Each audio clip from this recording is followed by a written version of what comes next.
Have you ever tried writing in English, but didn't know how to start? Maybe you sat in front of a page, a blank screen, or even just a thought, and nothing came out.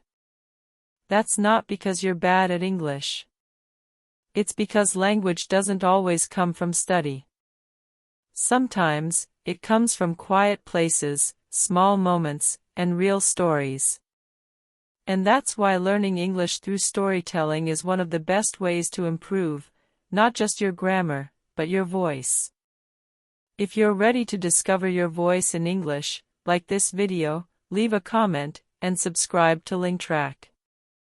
It was just after lunch when Reza stepped inside the small cafe. Not a famous one. Not even popular. Just quiet. The kind of place people didn't post about. He liked that. There were only 5 tables inside. The walls were soft yellow. The smell of cardamom and espresso mixed in the air. A fan turned slowly in the corner. The woman behind the counter smiled but didn't speak. Reza found a seat near the window. He took out a notebook. Not a laptop. Not a phone. Just paper.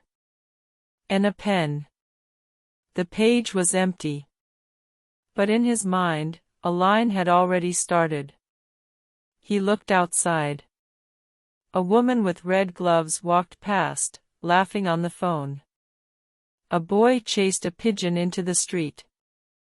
A man with a cane stopped to tie his shoe, then shook his head at the sky. The world kept moving. And slowly, the story inside Reza began to move too. It wasn't about him. It wasn't about anyone, really. It was about a key with no door. A letter with no name. A voice in a hallway that no one else heard. He didn't plan the story. He just followed it. Like a path in the woods. Sentence by sentence. Word by word. Sometimes he paused. Crossed something out. Thought for a minute. But he didn't stop. Outside, the clouds moved like waves. A woman dropped her shopping bag and someone helped her. A car played music too loud, then disappeared. Inside the cafe, someone stirred a spoon slowly. The air was still warm. Reza kept writing. He wasn't thinking about grammar. Or vocabulary. Or if it was good. He was just listening to the story inside him. And letting it speak. After an hour, he looked at the page. It wasn't finished. But something was there. A beginning. A rhythm. A feeling. He smiled. Not because it was perfect. But because it was true.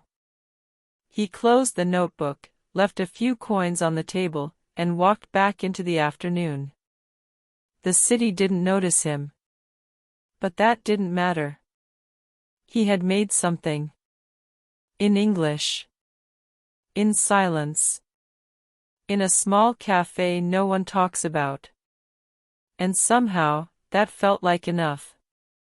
In this story, you learned natural and emotional phrases like, just quiet, the kind of place people didn't post about.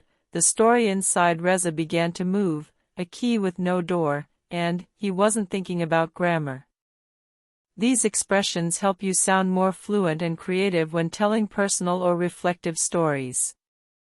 You also saw common sentence patterns with the past simple, he smiled, he kept writing, descriptive phrases using like waves, like a path, and passive language used naturally, the city didn't notice him. These structures are used by native speakers to describe thoughts and atmosphere. We post real English stories like this every day. So like this video, subscribe to Lingtrack, and in the comments, tell us, if you were writing a story in English today, what would the first sentence be? See you in the next video.